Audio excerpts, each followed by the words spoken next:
1,00,000 మంది శివభక్తులతో కలిసి మహారుద్రాక్ష పూజలో పాల్గొనండి. వెంటనే కాల్ చేసి మీ పేరును నమోదు చేసుకోండి.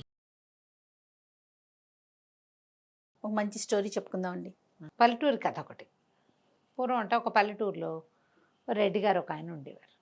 చానాళ్ళు పిల్లలు పుట్టలేదట. లేక లేక ఒక కుమారుడు కలిగాడు. వాడికి ఓబిరెడ్డి అని పేరు పెట్టారు. అయితే ఈ ఓబిరెడ్డికి పెద్ద చదువు రాల, పైగా లేక లేక పుట్టడంతో పిచ్చి గారాబంట, అమిత గారాబం. ఏదో సుమారుగా ఉండేది, ఆడుకుంటూ ఉండేవాడు ఇంట్లో. అంత తెలివిగలవాడు కాదు.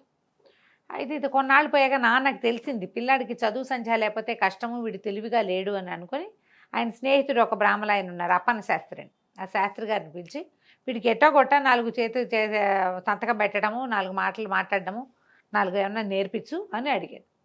అప్పన్న శాస్త్రి గారిని బాగా పోషించేవారు వీళ్ళు.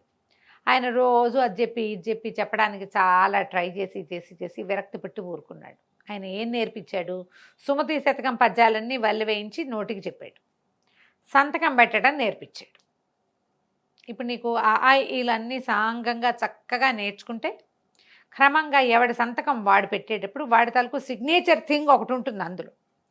నేనే నీకు జయలక్ష్మి పేరు రాయడం నేర్పించాను అనుకో, నీకు అవి రావాలని ఇంతంత రాసి పెడతా కదా, అంతేనా? అంతేగా. పెద్ద పెద్ద అక్షరాల్లో దిద్ది వాడికి పెద్ద పెద్ద అక్షరాల్లో సంతకం పెట్టడం మాత్రం వచ్చింది. ఈ అప్పన్న గారికి కూడా విసుగు పుట్టింది. వీడు మతిలేని పిల్లవాడు, వాడికే వస్తుందిలే, ఇవి వచ్చిన పద్యాలు చాలు, వాడి సంతకం పెట్టడం వచ్చింది, అదే చాలని వదిలిపారేశాడు.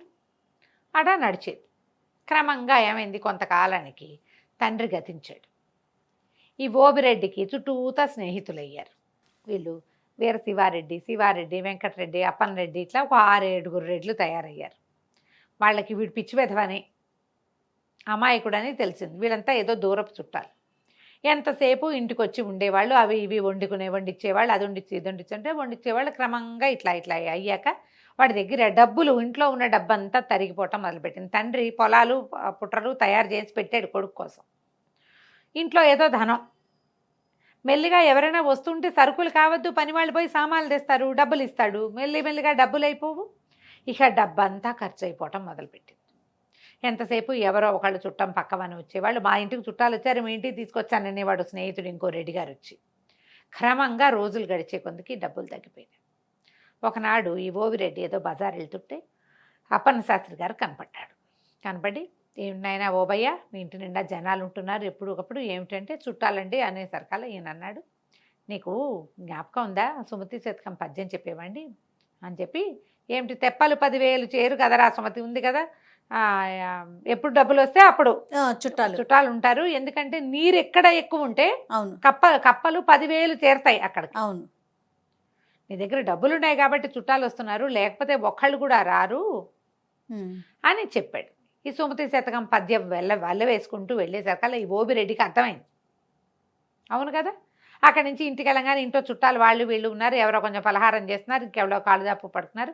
గట్టిగా అరిచి కేకలు పెట్టి తిట్టిపోసాడు అందరినీ. మీరందరూ కప్పలు, నా దగ్గర డబ్బులు ఉన్నాయి కాబట్టి చేస్తున్నారు, అంతకంటే ఏం లేదు. సుమతి శతకారుడు ఏనాడో చెప్పాడు, పొండి మా ఇంట్లోకి ఇక మా గడప మీద అడుగు కూడా పెట్టద్దు, మీరు వెళ్ళిపోండి అని అందరి మీద కేకలు పెట్టాడు. కొంచెం అమాయకుడు కదా, జనం అంతా అంత అరుస్తుంటే ఎవరుంటారు, ఎవరి దారిన వాళ్ళు సర్దుకుని పోయారు. ఈ కప్పల పద్యం అందరికీ తెలిసిందే కదా, పిల్లలకి నేర్పించాలి. మన దగ్గర డబ్బులుంటే ఉండే విధానం వేరుంటుంది, చుట్టాలు డబ్బులు లేనప్పుడు ఉండే విధానం ఎప్పుడూ వేరుగానే ఉంటుంది. అందుకని చుట్టాలతో డబ్బులు సంపాదించుకోవాలి, కానీ చుట్టాలతో మితంగా ఉండాలి. బాగానే ఉంది. కొంతకాలం గడిచింది, ఇంట్లో డబ్బంతా అయిపోయింది, కానీ పొలము పుట్ర ఉన్నాయి కదా, నెల ఏడాదికి ఒకసారి డబ్బులు వస్తాయిగా, వాటితో ఓబయ్య కాలక్షేపం చేస్తున్నాడు. అయితే ఊళ్ళో ఈ స్నేహితులు ఉన్నారు కదా, వీళ్ళు ఏం చేశారు, ఇతను అల్ప సంతోషి ఓబయ్య. ఒకడేం చేశాడంటే, మా ఊరి నుంచి చిలకడ దుంపలు వచ్చినాయి ఓబయ్య, నీకు ఇవ్వడానికి వచ్చామని చిలకడ దుంపలు పుచ్చుకొచ్చాడు. చిలకడ దుంపలు ఉడకబెట్టించు, తినడానికి చాలా బాగుంటాయి, మా ఆవిడ బెల్లం వేసి వండింది, ఇదిగో నీకని ఒక కప్పు తెచ్చాడు. ఇప్పుడు వాళ్ళు ఇవ్వడానికి ఇచ్చారు కానీ తీసుకోవడానికి రాలా. బాగుందిగా, ఓబయ్య ఆ స్వీట్ తినేశాడు, చిలకడ దుంపలు చూసుకొని సంతోషించాడు. మళ్ళీ ఫ్రెండ్షిప్ వృద్ధి అయింది కొండారెడ్డితోటి. 3-4 రోజులు పోయేసరికి శివారెడ్డి వచ్చాడు. మా పొలంలో పండిన వేరుశెనకాయలు తంపటేసుకొని తింటే మహా బాగుంటాయి, ఇదిగో అని ఒక పెద్ద కంపాయంత కట్ట వేరుశెనకాయలు తెచ్చిచ్చాడు. ఒలిపించుకుని వేయింపించుకో, చాలా బాగుంటాయి, ఇదిగో తంపటేసుకుని మా ఆవిడ చేసింది నీకోసం అని ఓ గిన్నె పుచ్చుకొచ్చాడు. తంపటకాయలు తినడానికి మహా బాగుంటాయి. ఇప్పుడు కొండారెడ్డి కూడా, శివారెడ్డి కూడా ఎందుకు వచ్చాడు, ఇవ్వడానికి వచ్చాడు. ఇంతకుముందు మనకేం తెలుసు, తీసుకోవడానికి వస్తారు చుట్టాలు, అవునవును. ఇప్పుడు ఇవ్వడానికి ఇవ్వడానికి వచ్చారు. వీళ్ళు కాకుండా హనుమంతరెడ్డి ఒక ఆయన వచ్చాడు. ఆయనేమో మా ఇంట్లో సంక్రాంతి పండగకి పప్పలండి, ఇదిగో నీకు అరిసెలు నేతరిసెలు ఇవ్వడానికి వచ్చాను అన్నాడు. ఒకళ్ళు మా ఆవు ఈనింది జున్ను ఇదిగోనన్నారు. వరుసగా స్నేహితులు రావడం మొదలుపెట్టారు. క్రమంగా మళ్ళీ స్నేహితులకు అలవాటు పడ్డాడు ఇతను. ఎందుకంటే వాళ్ళు తీసుకోవడానికి రాలేదు కదా, ఇవ్వడానికి వచ్చిన వాళ్ళతో తప్పేముంది. అది మెల్లిగా రాకపోక మొదలైన బజార్ తీసుకుపోయేవాళ్ళు. నువ్వు కాఫీ ఇప్పించు, నేను టీ ఇప్పిస్తానని. ఇవాళ నువ్వు కాఫీ ఇప్పించు, రేపు మేమందరం టీ ఇప్పిస్తామనేవాళ్ళు. ఒకడందరికీ ఓవరేడే అందరికీ కాఫీలు ఇప్పించేవాడు హోటల్లో. మర్నాడు ఎవరు వచ్చేవాళ్ళు కాదు. ఈ 2 రోజుల్లో ఈ ఓబిరెడ్డి మర్చిపోయేవాడు. మళ్ళీ స్టార్ట్, నువ్వు ఇవాళ టిఫిన్ ఇప్పించు, నువ్వు ఇవాళ మిఠాయి పొట్లం కట్టించు, నువ్వు ఇవాళ జిలేబీ ఇప్పించని మొత్తం వీడి దగ్గర డబ్బులన్నీ ఖాళీ చేసేవాళ్ళు. అయితే ఏమైంది, కొద్ది రోజులు పోయాక ఇతనికి డబ్బు అవసరం రావటం మొదలుపెట్టింది. అందరూ 5, 10, 10, 25 అప్పులు పెట్టారు. కావాలంటే మేము ఇస్తాం కదా అని. 5, 10, 25 కలిపితే ఓ 100 రూపాయలు అవుతుంది అంతే. డబ్బులు అయిపోతున్నాయని అడిగేసరికి మళ్ళీ రావాలి కదా, పొలం డబ్బులు వచ్చేదాకా చేతిలో డబ్బు అయిపోతే ఏం చేయాలి. అవును. సరే అప్పులైనాయి. అయిన తర్వాత స్నేహితులంతా ఏం మాట్లాడుతున్నారంటే, ఈ బాబాయ్ పిచ్చి వెధవా, ఒక ఎకరం పొలం రాయించేసుకుంటే మన అప్పులకు సరిపెట్టచ్చు. రెండో వాడు అన్నాడు, అట్టెట్టా సరిపెడతావు వెధ, 100 రూపాయలు కూడా అవ్వు, పొలం 15-1400 ఉంటుంది ఎకరము అంటే. ఏం పర్వాలేదు వాడికి, వాడు ఒప్పుకోడు అన్నాడు. ఏం పర్వాలేదు, వాడికి ఏమైనా తెలుసా చచ్చా, అంత తెలివిగలవాడు కాదు. ఎకరం లాగేశామంటే సమానంగా పంచుకుందాం, 5గురం అందరూ కలిసి ఇచ్చింది 100 రూపాయలు, సమానంగా తలా ఒక 300 పంచుకుంటారు. ఓకే. వాడు పిచ్చి వెధవగా ఉన్న నాళ్లే మనకిది రేపొద్దున పెళ్లి చేసుకుని పెళ్ళాం వచ్చిందనుకో, ఆ తెలివిగలదైతే ఈ అవకాశం ఉండదు. వీడు మన చేతిలో ఉన్నప్పుడే మనం పొలాలు లాగేసేయాలి. మన పొలాలకు పక్కన ఉన్న ఎవరో ఒకటి పొలం పక్కన ఉందనుకో, అది వాడు ఆ పొలం కలుపుకుంటాడు. వాడి వారిని 300 వాడు ఉంచుకుని 1200కి మిగిలిన వాళ్ళకి అమ్ముతాడు. 1200 ఇస్తాడు, మిగిలిన వాళ్ళు పంచుకోవచ్చు. ప్లాన్ బాగుంది కదా. సరే ఇప్పుడు మరి వాడు సంతకం పెడతాడంటే వాడి బొంద, వాడికి సంతకం పెట్టడం ఒకటే వచ్చు, చదవటం రాదు. చదవటం ఎట్టాడివి చదవటం వచ్చు వాడికి, పెద్ద పెద్ద అక్షరాలు ఉంటే చదవగలుగుతాడు. ఆ పెదబాల శిక్షలో ఉన్నట్టు చేతిగడ్డ గొలుసుకట్టు రాతతోటి రాసుకొచ్చేస్తానని ఒకడు కొండారెడ్డి దస్తావేజు రెడీ చేసుకుని వచ్చాడు. అతని పొలం పక్కనే ఈ ఓబయ్య కూడా పొలం కూడా ఉంది. అతను కలుపుకుంటాడు ఆ పొలాన్ని. సరే చేతిగా గొలుసుకట్టు రాతతో దస్తావేజు రాసేసి చేత్తో పుచ్చుకొచ్చాడు. పుచ్చుకొచ్చాక వాళ్ళు వచ్చేసరికల్లా ఇతను ఒక పద్యం చదువుకుంటాడు. ఏమిటది, మాటకు ప్రాణం సత్యం. ఏదైనా ఒక మాట మాట్లాడాలంటే నిజం ఉండాలి అందులో. అది ఆ మాటలకు ప్రాణం ఏమిటి, నిజం. నిజం, అథెంటిసిటీ కావాలి దానికి. తర్వాత ఆ కోటకి ప్రాణం సుభటకోటి. ఒక కోట ఉందంటే పెద్ద ఫోర్ట్, దానికి ఏముండాలి, అద్భుతమైనటువంటి భటులు ఉండాలి. సైన్యం లేని కోట ఎందుకు. అవును. తర్వాత చేటికి ప్రాణము మానము, స్త్రీలకి మానం ఉండాలి, మర్యాద, వాళ్ళ దాంట్లో వాళ్ళు ఉండగలగటం, అది అవసరం ఆడవాళ్ళకి. తర్వాత చీటికి ప్రాణము చేవ్రాలు. కాగితానికి ఒక కాగితం, దేనికైనా ఒక కాగితం అనే దానికి ప్రాణం ఏంటి, దాని మీద వ్రాలు. చీటికి ప్రాణము వ్రాలు. వ్రాలు అంటే రాత, చేవ్రాలు అంటే చేతి రాత. సంతకాన్ని కూడా చేవ్రాలుగా చెప్తారు. అంతేగా. ఈ పద్యం చదువుకుంటున్నాడు. జనాలు లోపలికి వచ్చారు. 5 ఫ్రెండ్స్ వచ్చి, అబ్బబ్బబ్బా మన బాబాయ్ ఎంత గొప్పవాడరా, ఎంత బాగా పద్యం చదువుతున్నాడు చూడు, అసలు కంఠస్వరం ఎంత బాగుంది, ఆ పద్యం ఎంత బాగుంది, ఎన్ని పద్యాలు వచ్చో వీడికి, మనకి ఇందులో సగం కూడా రావు రోయ్ అన్నారు. అనేసి సంతోషించాడు. వచ్చారు కూర్చోండి అన్నాడు. అన్నాక అసలు ఓబయ్య చేతి వ్రాలు కూడా ఎంత బాగుంటుంది, సంతకం అంటే వీడిదే, ఎంత బాగా పెడతాడు, ముత్యాల కోవ అంటే. అవునా అన్నారు. అనగానే అవునోయ్ నేను బాగా పెడతానని వీడు చెప్పాడు, వాళ్ళు కూడా ఓహో అన్నారు. అయితే ఈ కొండారెడ్డి గారు ఏం చేశాడంటే, సరే ఆ వ్రాలేంటో దీని మీద పెట్టు చూద్దాం, ఎంత బాగా రాస్తావో, ఆ ముత్యాల కోవ ఏంటో నేను కూడా చూస్తానని పైన గొలుసు కట్టు రాతతోటి రాసేసిన దస్తావేజు తెచ్చి చేతులు పెట్టాడు. వీళ్ళందరూ ఓహో అంటున్నారు. ఇతను అమాయకుడు కదా, గబగబా కలం తీసుకొచ్చి ఓబయ్య వ్రాలు అని రాశాడు. లేదా ఓబిరెడ్డి, ఇంటి పేరు ఏదో ఉంది, చక్రాల ఓబిరెడ్డి వ్రాలు అని పెట్టాడు.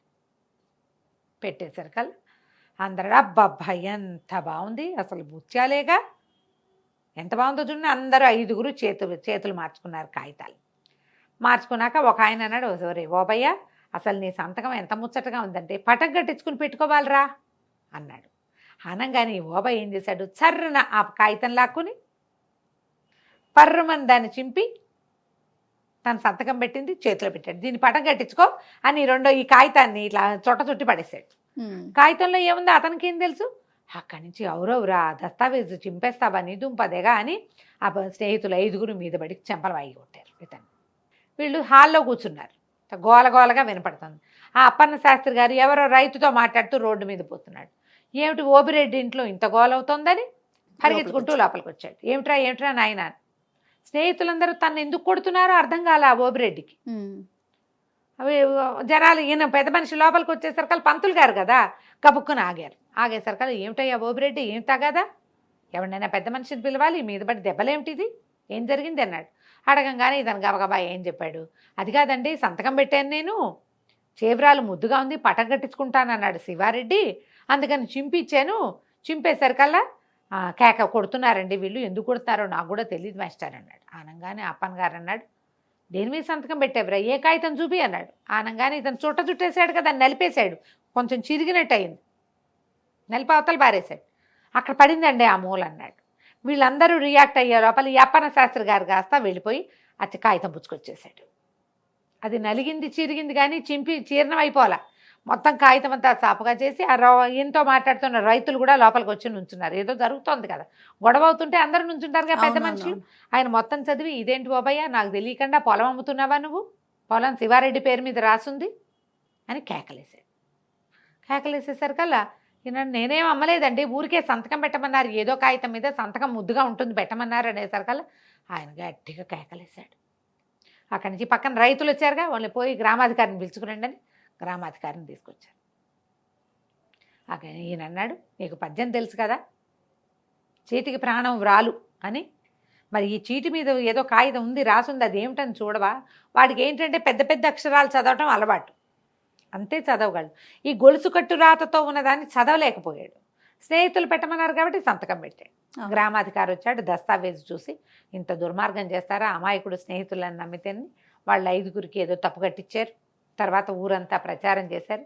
ఈ ఓబయ్యని చెప్పారు, నీకు చదువు లేకపోవటం వల్ల ఈ సమస్య వచ్చింది, నీ స్నేహితులు 5గురికి చదువు ఉంది, వాళ్ళు ఒక కాగితం రాసి నీతో సంతకం పెట్టించేయగలిగారు, చూడు ఎంత పని జరిగేదో. ఇది గొడవ కనుక కాగితం కనుక చింపకపోయింటే అయ్యేది కాదు, లేదా వాళ్ళు ఇంకో కాగితం తీసుకొచ్చి సంతకం పెట్టించేవాళ్ళు అని గట్టిగా కేకలేశారు. ఆ తర్వాత ఈ ఓబయ్య శ్రద్ధగా ఆ అప్పన్న శాస్త్రి గారి దగ్గర చదువుకోవటం నేర్చుకున్నాడు. చదువు ఎంత అవసరం చూడు, చాలా ఊళ్ళలో వేలుముద్రలు వేయించేసుకుంటారు. ఇంకా ఇప్పటికీ కూడా వేలుముద్రల కథలు నడుస్తూనే ఉన్నాయి. చదువుకోవాలి.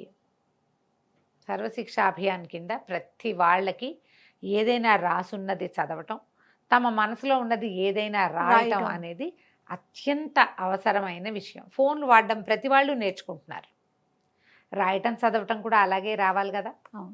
వస్తోంది ఇదివరకటి కంటే చాలా బెటర్ అయ్యాం. ఇంకా కూడా చదువు చాలా అవసరం. ఏదైనా రాసి ఉన్నదాన్ని చదవకుండా ఎప్పుడూ సంతకాలు పెట్టకూడదు. ఇప్పటికీ కూడా పిచ్చి విధవలాగా జనాలు ఎవరో రాయించిన కాగితాల మీద సంతకాలు పెట్టేటాలు, ఈ ష్యూరిటీ ఉండటాలు, విషయం తెలుసుకోకుండా సాక్షి సంతకాలు పెట్టేటాలు, ఇలాంటివి ఇప్పటికీ జరుగుతూనే ఉన్నాయి. మేము చూడలేదు, పొరపాటున పెట్టామంటారు. అలా చూడడానికి కుదరదమ్మా. పాత కాలంలోనే ఎప్పుడో సుమతి శతకారుడు ఏనాడు చెప్పండి, చీటికి ప్రాణము వ్రాలు అని రాయబడి ఉన్నదే దాని యొక్క లైఫ్.